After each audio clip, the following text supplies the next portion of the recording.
আসসালামু আলাইকুম।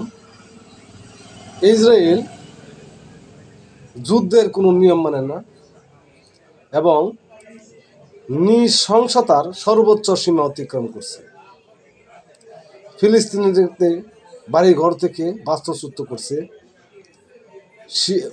শিশু, বৃদ্ধ নারীদেরকে তারা একের পর এক হামলা করছে। ফিলিস্তিনের সাধারণ জনগণকে তারা হত্যা করছে। বিশ্ব চুপ, নীরব দর্শকের ভূমিকায় অবতীর্ণ হয়েছে। এই বিশ্ব ইতিহাসে কি লিখবে আপনারা ভাবুন। 57টি মুসলিম রাষ্ট্র, জাতিসংঘ, ওআইসি, তারা চুপ। তাদের চোখের সামনে এই সাধারণ জনগণগুলিকে নৃশংসভাবে হত্যা করছে। তারা কোনো কথা বলে না। তাদের নামের পরে ইতিহাস কি লিখবে? তারা মৃত্যুর পরে কি জবাব দিবে? আমার মতামত, আমার বিবেকে বলবে, এই নৃশংস হামলার, এই নারকীয় তাণ্ডবের কারণে যতটি লোক ফিলিস্তিনে মারা গেছে এবং শিশু মারা গেছে, বৃদ্ধ নরনারী মারা গেছে, তাদের প্রতিটা ফুটা কথা বলবে। ইসরায়েলের রক্ষার নাই। যেই মাত্রার অপরাধ সেই মাত্রার শাস্তি তাদের অবশ্যই পেতে হবে এবং পাবে। আমার মনে হয়, আমার ধারণায় ধরে, ইসরায়েল নামক রাষ্ট্র পৃথিবীতে থাকবে, কারণ তারা যে মাত্র অপরাধ করছে, অপরাধীরা কোনোদিন জিততে পারে না এবং জয়ী হয় না। ইতিহাস বলে। মানব জমিন অনলাইন থেকে একটি প্রতিবেদন করছি।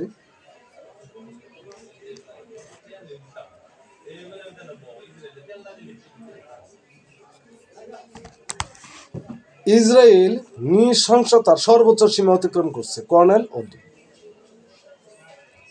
ফিলিস্তিনের গাজা উপত্যকায় ইসরায়েলের চলমান হামলার ঘটনায় প্রতিবাদ জানিয়ে liberal Democratic party LDP president doctor colonel অবসরপ্রাপ্ত ওলি আহমেদ বলেছেন, ইসরায়েলের একটি অভিশপ্ত জাতি। কি কারণে হিটলার ইহুদিদেরকে হত্যা করেছিল? এরকম আচরণ মনে তাদের ছিল, যারা নৃশংসতার সর্বোচ্চ সীমা অতিক্রম করেছে। নিরীহ মানুষের উপর ইসরায়েলি হামলা আজ মানবতাকে প্রশ্নের মুখে ফেললেও বিশ্ব নিশ্চুপ। সোমবার এক বিবৃতিতে তিনি এসব কথা বলেন। ওলি আহমদ বলেন, ইসরায়েলের আগ্রাসন বন্ধে স্থানীয় ও আন্তর্জাতিক প্রচেষ্টাকে ঐক্যবদ্ধ করা জরুরি। ওআইসি প্রথমে তাদের ঐক্যবদ্ধ হওয়ার দরকার ছিল, কিন্তু ঐক্যবদ্ধ হতে পারে না। আজকে ইসরায়েলের কারণে ফিলিস্তিনি জনগণ তাদের বাড়িঘর চ্যুত হচ্ছে। তাদেরকে বিচারের পরে সিরিয়ার পালা আসবে, তাদের বিচারের পরে মিশরের পালা আসবে, জর্দানের পালা আসবে, তুরস্কের পালা আসবে, ইরানের পালা আসবে, ইরাকের পালা আসবে। আপনারা বসে বসে তামসা দেখছেন? অপেক্ষা করুন।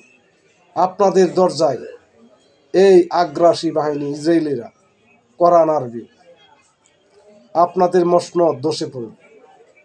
তখন নতুন নেতৃত্ব সৃষ্টি হবে। এই নেতৃত্ব ইসরায়েলকে জবাব দেবে এবং প্রতিটা ফুটার জবাব নেবে। এই জবাব নেওয়ার সময় ইসরায়েল নামক রাষ্ট্র পৃথিবীতে থাকবে না এবং আমেরিকার এই বাহাদুরি থাকবে না। রাশিয়ার বাহাদুরি ছিল, কিন্তু রাশিয়ার বাহাদুরি নাই। এমনও সময় গিয়েছে রাশিয়ার বিমান উড়ানের মতো অর্থ তাদের ছিল না। ওলি আহমদ বলেন, ইসরায়েলের আগ্রাসন বন্ধে স্থানীয় আন্তর্জাতিক প্রচেষ্টাকে ঐক্যবদ্ধ করা জরুরি।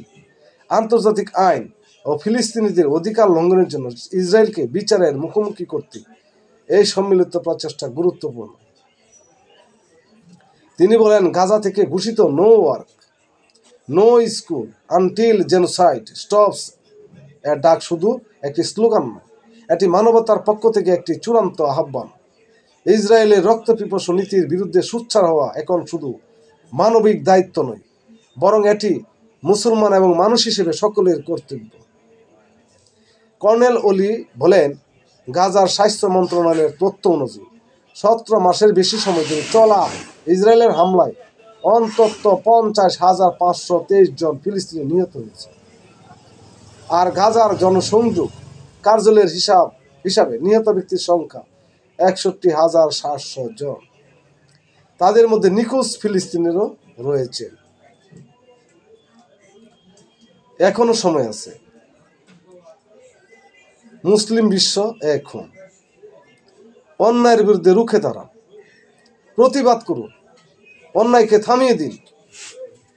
যদি না থামাতে পারেন, মুসলিম রাষ্ট্রগুলি আপনাদের মসনদ থাকবে এবং আপনাদের নাম ইতিহাসের আস্থা করে নিক্ষেপ করবে এই পৃথিবীর বাসী। আপনারা কিসের ক্ষমতা, কিসের প্রেসিডেন্ট হয়েছেন যেখানে মানুষ নিগৃহীত হচ্ছে, এখানে হাজার হাজার মানুষকে হত্যা করা হচ্ছে? আপনারা একটু প্রতিবাদ করতে পারেন না, আপনারা এটা থামাতে পারেন না। আমেরিকাকে বয়কট করুন, ইসরায়েলকে বয়কট করুন, আমেরিকার সাথে ব্যবসা বাণিজ্য, অস্ত্র ব্যবসা সকল কিছু বন্ধ করুন এবং একজোট হয়ে এশিয়া থেকে বের করে দিন। ইসরায়েলকে হুমকি দিচ্ছে হামলা করবে, ইরানকে বলছে, হুমকি দিচ্ছে আমেরিকা এবং ইসরায়েল হামলা করবে। ইরানের পর আপনাদের পালা, আপনাদের মসনদ আপনাদেরকে এই পৃথিবী থেকে সরিয়ে দিবে। সময় থাকতে আপনারা সজাগ হন, ঘুম থেকে জেগে উঠুন, এখনই সময় প্রতিবাদ প্রতিরোধের। আপনারা সবাই ভালো থাকুন, সুস্থ থাকুন, ধন্যবাদ।